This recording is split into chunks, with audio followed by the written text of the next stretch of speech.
Is another step closer to opening the floodgates on sports gambling. Today, the state's Gaming Commission announcing standalone licenses for sportsbooks DraftKings and Circus Sports, with more to come. John Kipper is looking into the delay fueling frustrations for people eager to place their bets. I like to bet on things. For Cardinals fans like Kason Johnson, sports betting allows him to get more into the sports he loves. Get to know players, pay attention to more stats. While some don't care for it, I'm not a gambler, so I don't bet. Others say if they could legally bet on sports in Missouri, they'd be making wagers before and during the game. Outside and inside.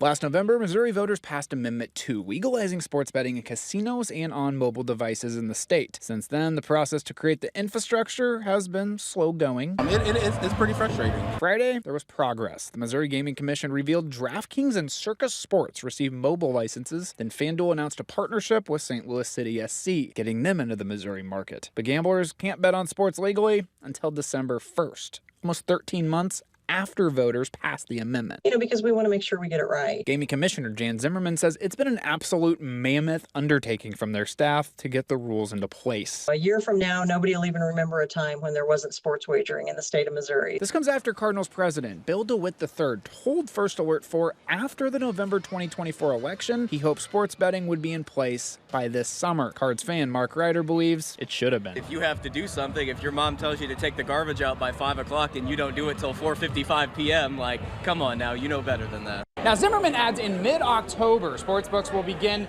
giving out more licenses as sportsbooks, and then on December 1st, all bets will be live. Reporting in the city, John Kipper, First Alert 4.